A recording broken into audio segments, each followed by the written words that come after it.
সবশেষে বিএনপির যে অ্যাক্টিং চেয়ারম্যান রয়েছেন, তিনি একটি নির্দেশনা ইতিমধ্যে দলের বিভিন্ন স্তরে দেওয়ার চেষ্টা করছেন, যে তিনি গত 2-3 দিন আগেও একটি সমাবেশে বক্তব্য রাখছিলেন যে আপনারা কেউ ভাববেন না যে আগামী নির্বাচন আমাদের জন্য এত সহজ হবে, ভাববেন না যে বিএনপি ক্ষমতা চলে গেছে। তিনি কিন্তু বারবার ওয়ার্নিং দিচ্ছেন।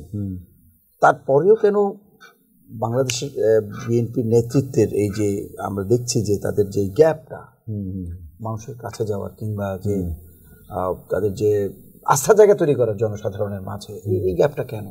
ওই যে যেটা বললাম, বিগত 16 বছরে ধরেন যে বিএনপির নেতৃত্ব তো বিদেশে বা জেলে, এবং ধরেন যে যারা সাবসিকুয়েন্ট আছে তারাও বিভিন্ন সময় জেলে, এবং একটা ভয়ে, কারণ একটা কর্মী বাহিনী, একটা রাজনৈতিক দলের রাজনৈতিক কালচার গড়ে ওঠার পেছনে কিন্তু নেতৃত্বের ইম্প্যাক্ট আছে।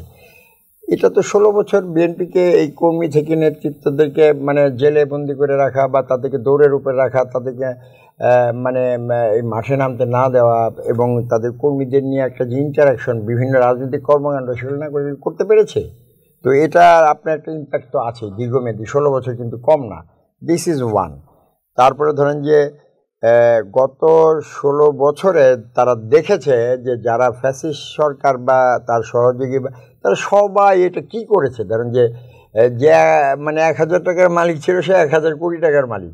সো এই রেফারেন্সটা কিন্তু ওই ইকুয়ালি তার উপরে, এবং তার ভিতরে একটা সেন্স অফ ডেপ্রিভেশন ক্রিয়েট করেছে। সে হয়তো চিন্তা করেছে যে এরকম তো হতে পারে, ঠিক আছে, ওকে, এটা কার্ভ করতে পারতো কি, যে নেতৃত্ব যদি এর সাথে সংশ্লিষ্টভাবে থাকতে পারতো এই জিনিসগুলোকে, না, এটা নেগেটিভ ইম্প্যাক্ট, এবং এই কারণে বিপ্লবটা হয়েছে। এগুলো করা যাবে না। ডিরেক্ট নেতৃত্বের কিন্তু মানে একটা বিরাট ইম্প্যাক্ট আছে, তাই না? এই জন্যই আমরা ওই বলা হয় যে নেতাদেরকে তার লোকজনের কাছে যেতে হবে বা তার কর্মীদের কাছে যেতে হবে, কারণ নেতাকে তার জনগণ বা তার ফলোয়ারকে তার আদর্শ এবং তার যে চেতনা বা তার যে উদ্দেশ্য বা ভীষণ, সেটার সাথে সম্পৃক্ত করতে হবে। সেই সুযোগ তো বিএনপি পায়নি, তো এখানে ডেভিয়েশনের সুযোগ আছে।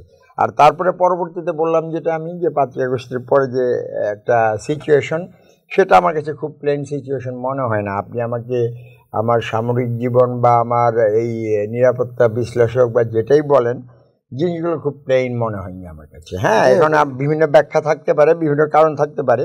তো আমি যেটা বললাম যে ওই আপনি জাস্ট 1/11-এর পরে আপনি মঈনুদ্দিন আর ফখরুদ্দিনের সরকারের সাথে যদি এখানে ইউনূস এবং ওয়াকার সরকারকে তুলনা করেন, দেয়ার আর ফার গালফ অফ ডিফারেন্স। ওই দুইজন একসাথে যেতে একসাথে হজও গিয়েছে তারা, তাই না?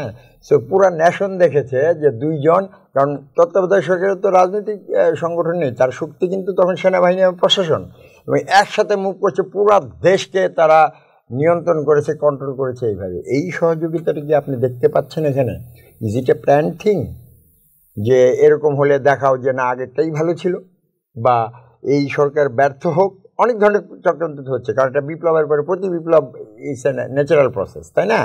তো দেখেন এই সময় সেনাবাহিনীর ভিতরে একজন ট্রেনিং করছে, দেখা যাচ্ছে যে ট্রেনিং করাচ্ছে। আবার সচিবালয়ে দেখেন যে একটা কুয়ের ঘটনা শোনা গিয়েছে, তো এই ফ্যাক্টরগুলো তো আপনি কাজ করেছে, তো অনেক কথা রয়েছে। তো এটা তো আপনি ধরেন যে যদি এটা বিএনপি সরকারে থাকতো, তাকে আমি অ্যাবসলিউট দায়িত্ব মানে দায়ী করতাম, বাট যারা সরকার আছে তাদের তো মেইন দায়িত্ব তার।